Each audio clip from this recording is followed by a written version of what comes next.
En 1956, la MGM a discrètement retiré une séquence de 11 minutes de Planète interdite, une scène qui n'avait jamais été destinée au public. Elle mettait en scène Anne Francis et son tigre de compagnie, un moment empreint d'innocence, de danger et d'une symbolique ancienne qui a affolé les censeurs.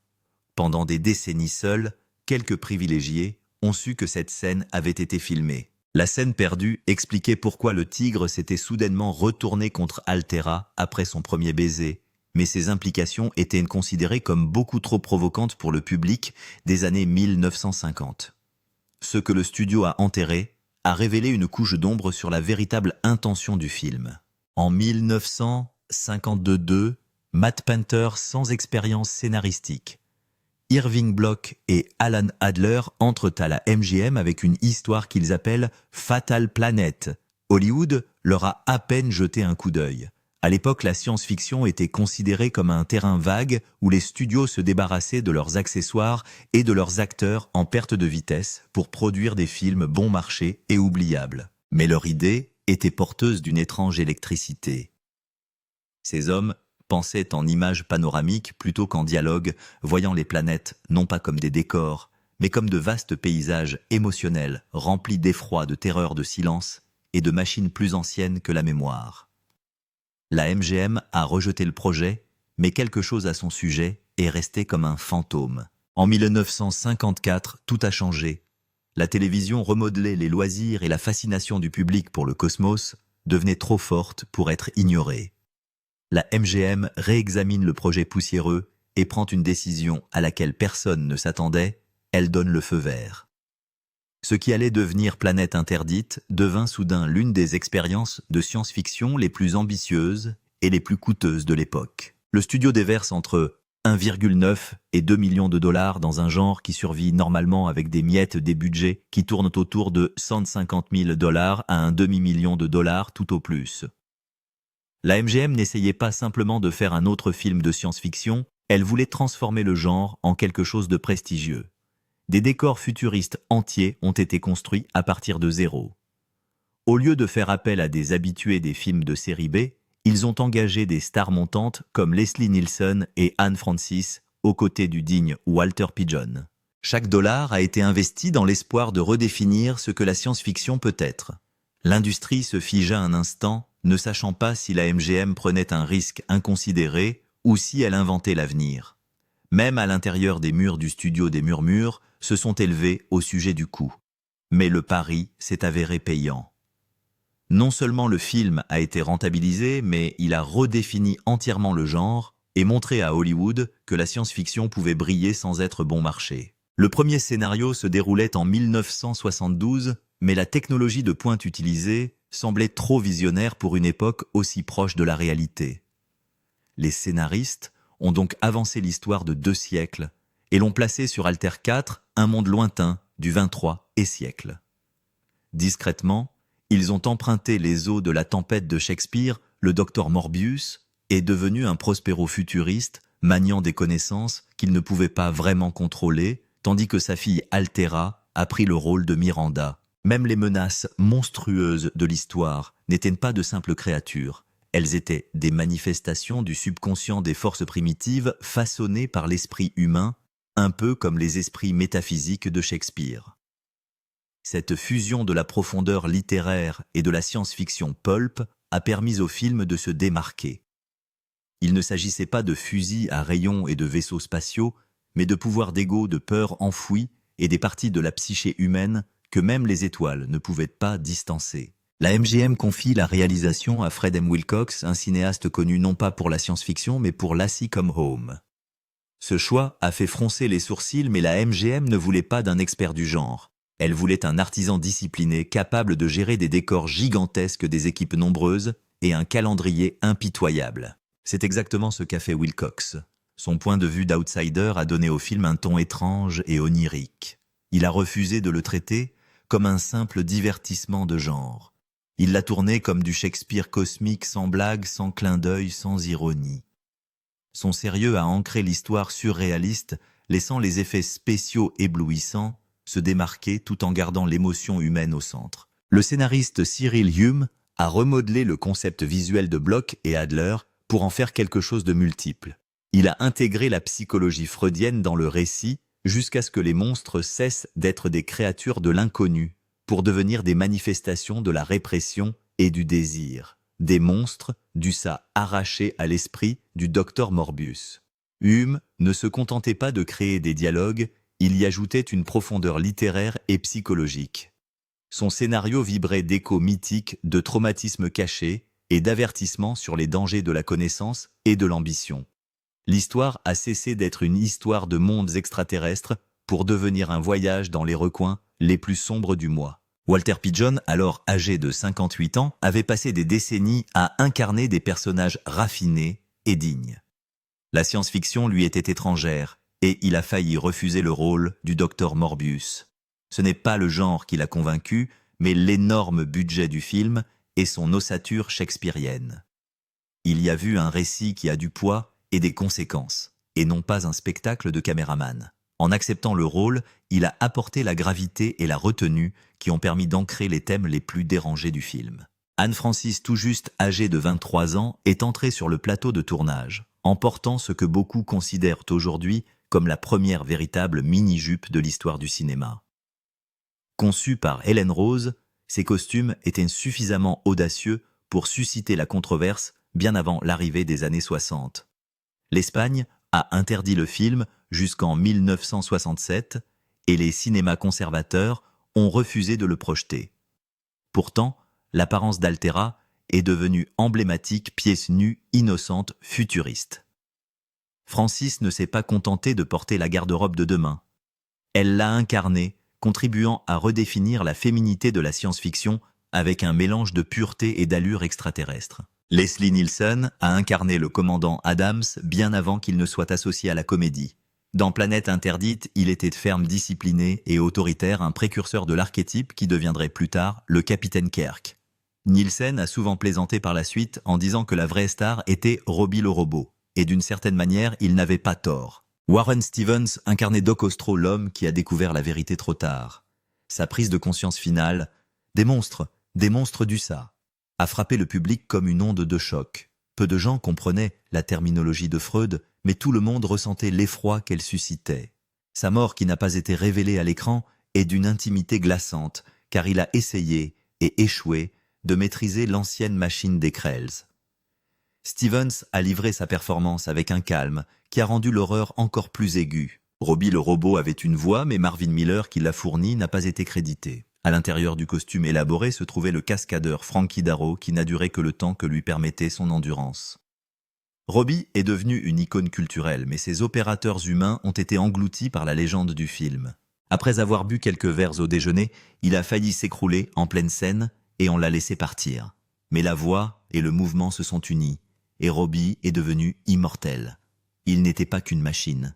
Il avait du charme. C'était un personnage d'un genre nouveau, amicalement, mortel, mystérieux. La première du film n'a même pas eu lieu à Hollywood. C'était les 3 et 4 mars 1956, lors de la Southeastern Science Fiction Convention à Charlotte. Hollywood est arrivé plus tard, le 23 mars, au Grauman's Chinese Theatre. Un tel déploiement était rare pour un film de genre. La plupart des films de science-fiction ont eu une première discrète glissée dans des projections nocturnes. Mais Planète Interdite a ouvert en grand en cinémascope et avec un son stéréophonique. Elle laisse rester à l'affiche pendant 6 mois au Grauman's. MGM l'a traité comme une épopée. Lorsque le générique de la musique a défilé, il n'a pas été question d'une partition réalisée par. Au lieu de cela, ils l'ont appelé Electronic Tonalities by Lewis and Baby Baron, tonalités électroniques de Lewis et Baby Baron. Les règles syndicales ne leur permettaient pas d'être crédités en tant que compositeurs. Les barons n'utilisaient pas d'instruments. Ils construisaient des circuits. Ils ont fait de la musique en cassant des choses. Boucle Larson's électricité statique. Leur travail n'était pas de la musique selon les normes de 1956, mais il a quand même changé les règles. Les critiques ont été mitigées. Certains critiques ne savaient pas quoi en penser. Le New Yorker a estimé qu'il s'agissait d'une blague. Les critiques britanniques étaient plus gentils, mais toujours aussi perplexe. Shakespeare, la psychologie, les monstres, tout cela ne s'emboîte pas facilement. Certains y ont vu du génie, d'autres n'y ont vu que des robots et de la couleur. Mais la confusion n'a pas empêché le film de prendre de l'ampleur. Il n'avait pas besoin d'une approbation immédiate. Il a été conçu pour le long terme. Le film a rapporté 1,53 million de dollars aux États-Unis, et au Canada, et de 1,2 à 35 millions de dollars à l'étranger. Il a donc rapporté un peu moins de 3 millions de dollars au total, avec un modeste bénéfice de 210 000 dollars. Ce n'est pas une bombe, mais ce n'est pas le succès espéré par la MGM. Le film s'est classé au 30 rang des films américains ayant rapporté le plus d'argent en 1956, ce qui est respectable. Mais les chiffres n'expliquent pas tout. L'important est venu plus tard. En 1957, le film a été nommé pour les meilleurs effets spéciaux lors de la 29e cérémonie des Oscars. Il n'a pas gagné. Les 10 commandements ont remporté le prix. Mais Planète Interdite n'avait pas besoin du trophée. Son monstre était dessiné avec de la lumière. Ses ciels étaient peints. Ses effets étaient pratiques faits à la main étranges. La nomination à un prix était la preuve que quelque chose avait changé. Dans Planète Interdite, il y a eu un jour une scène qui tentait d'expliquer quelque chose que le public n'a jamais vraiment compris. C'était calme, symbolique et troublant. Vers la 11e minute, le docteur Ostro a fait remarquer quelque chose à propos d'Altera et de son tigre. Il a dit que seule une vierge pouvait apprivoiser une licorne, et il a vu quelque chose de similaire dans la façon dont Altera pouvait caresser et commander un tigre adulte sans crainte. Cette scène n'a pas été retenue pour le montage final. La MGM l'a coupée nette. Le code de production cinématographique de l'époque trouvait la métaphore de la vierge et de la licorne trop suggestive. L'idée que l'innocence sexuelle d'une femme lui confère un pouvoir mystique sur les animaux n'était pas envisageable en 1956.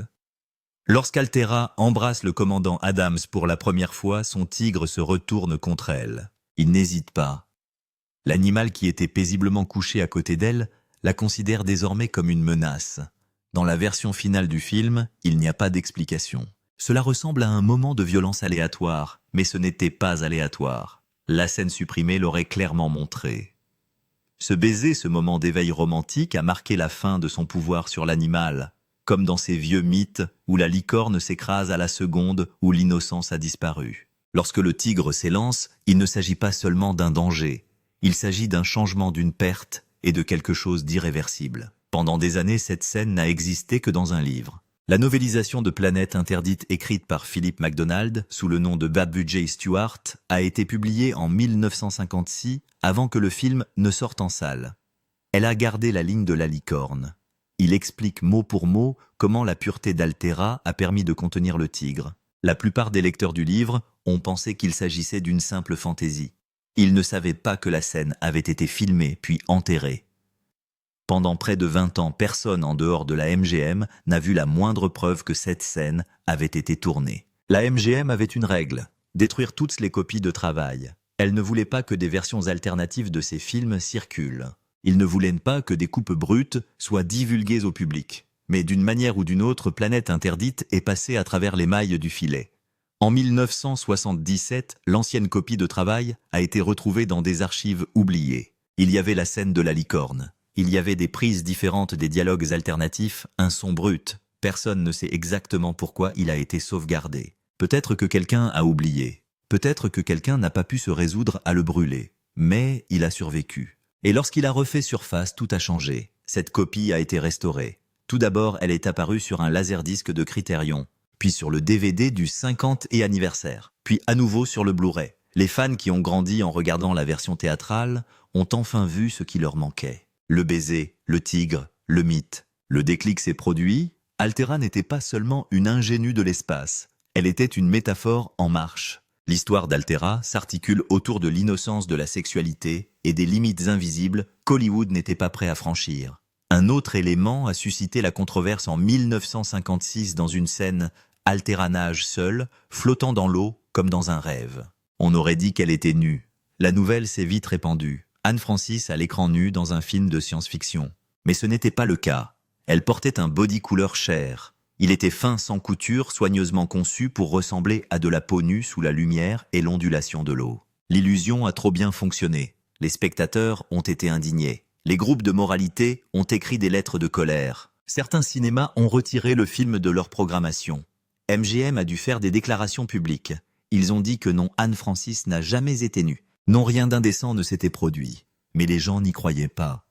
Ils ne pouvaient pas croire qu'il s'agissait simplement d'éclairage et d'angle. George Folsey, le directeur de la photographie, avait utilisé un éclairage précis, maintenu les ombres hors du cadre, évité les coutures et laissé les reflets de l'eau masquer les bords du costume. Il a transformé un body en scandale. Même l'équipe de tournage a été choquée par l'aspect réel du costume. La MGM voulait repousser les limites sans les franchir. Elle a trouvé le moyen de faire les deux.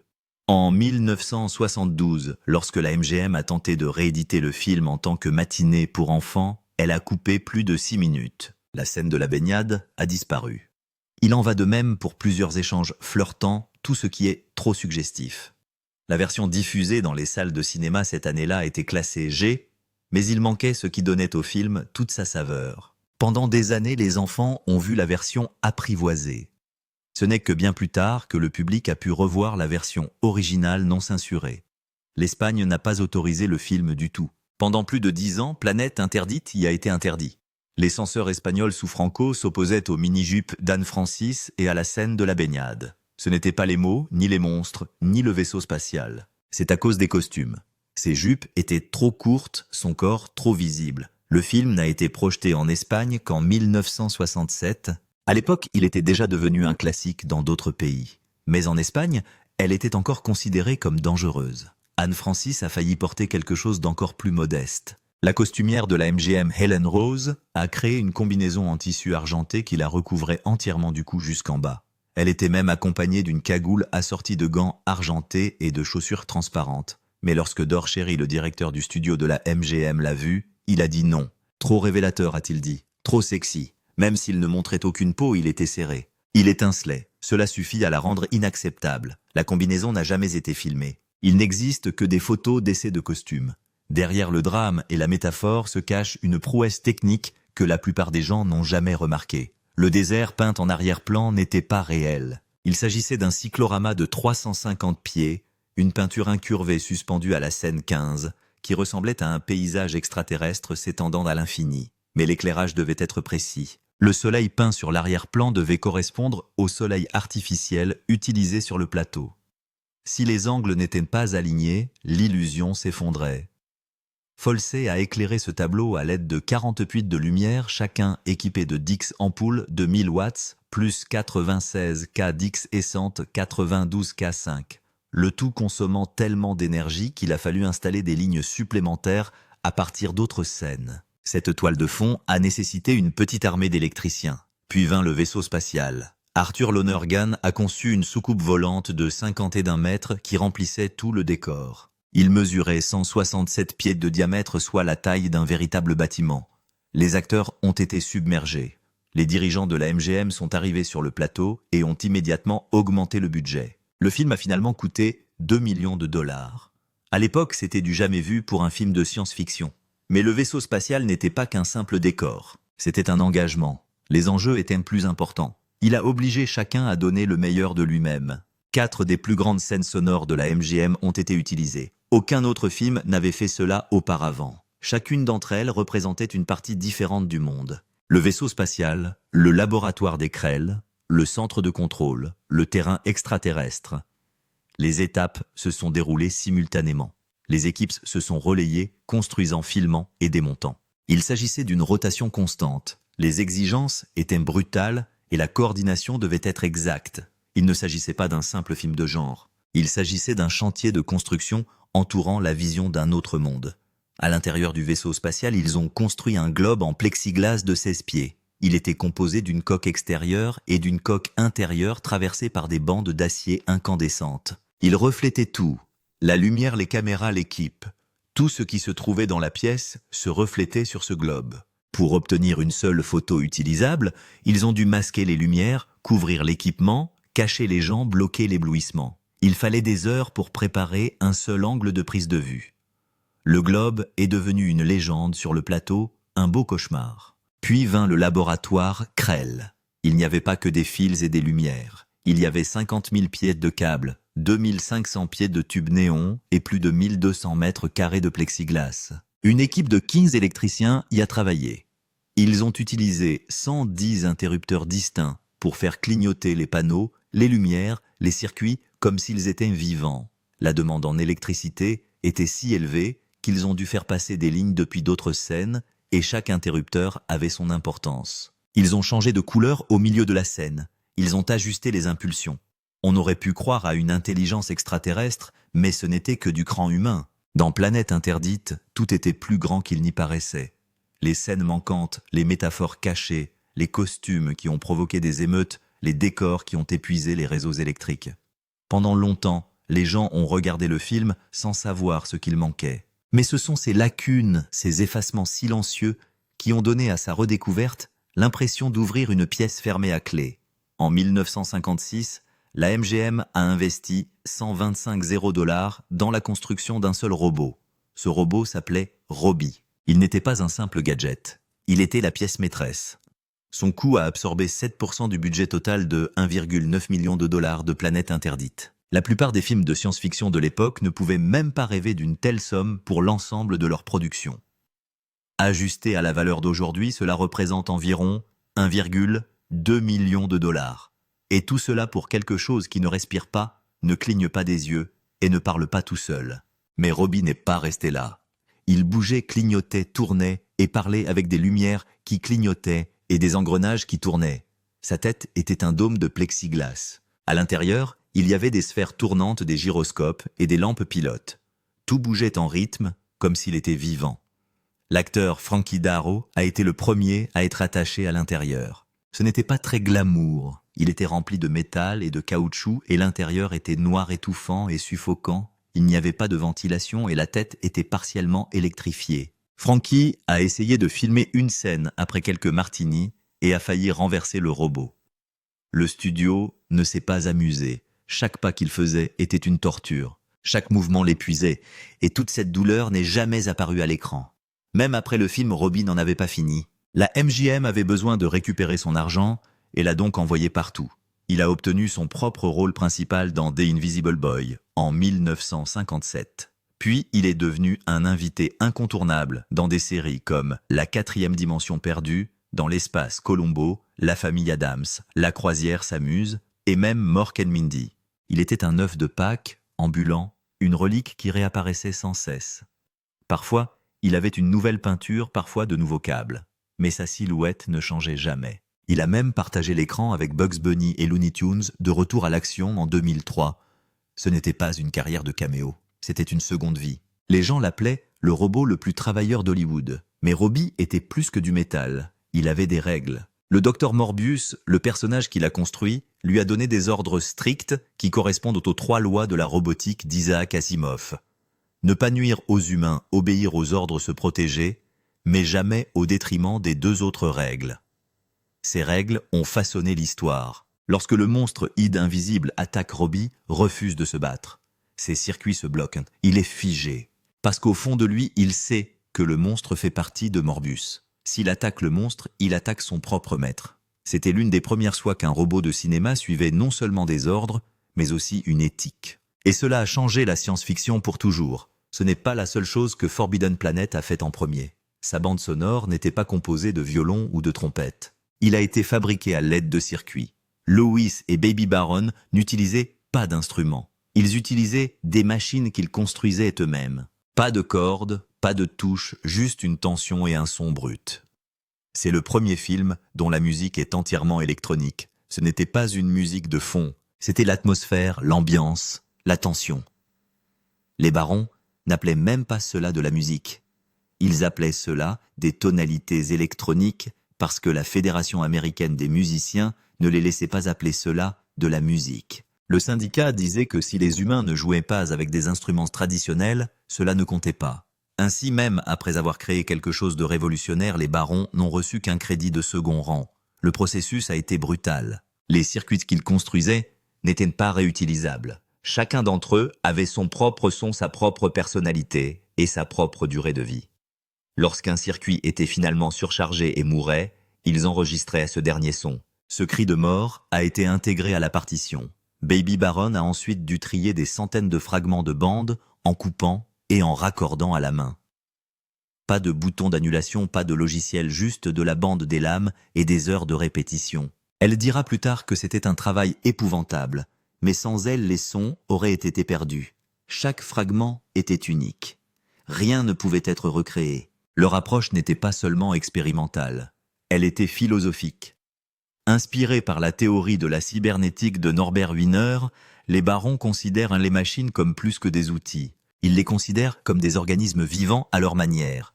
Les circuits ont réagi au retour d'informations. Ils s'adaptent. Ils ont changé avec le temps. Chacune avait un début, un milieu et une fin. Cette croyance a fait de leurs machines des co-créateurs. Chaque bip et chaque cri était un moment de vie capturé avant que le circuit ne s'éteigne. Tandis que la partition murmurait et bourdonnait, le monstre à l'écran rugissait.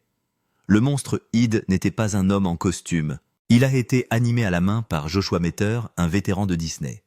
Chaque image a été dessinée sur du vélin translucide, image par image. Cela a pris des mois. Le monstre n'était plus qu'une silhouette enflammée, à peine visible s'il ne traversait pas le champ de force du vaisseau.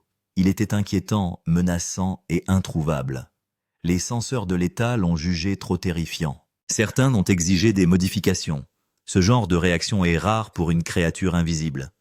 Mais celle-ci a touché un point sensible. Peut-être parce que ce n'était pas une chose, c'était une idée. L'idée, c'était Freud. Le monstre n'était pas seulement une menace, c'était le subconscient lui-même, le ça, la rage, la luxure et la peur non filtrée qui habitent en chaque esprit. Morbius ne savait pas qu'il la créait. Il pensait que l'ancienne machine Krell était en sécurité. Mais il a lu ses pensées, et pas seulement celles qu'il admettait, celles qu'il a enterrées, celles qu'il ne comprenait même pas. Et ses pensées sont devenues des armes. Les Krell avaient construit des machines qui transformèrent les pensées en réalité, alimentées par plus de 9000 réacteurs thermonucléaires enfouis sous terre. Mais ils n'ont jamais pensé à limiter la machine. Ainsi, lorsque leurs propres peurs subconscientes prirent forme, les Krells moururent. Tous, en une seule nuit.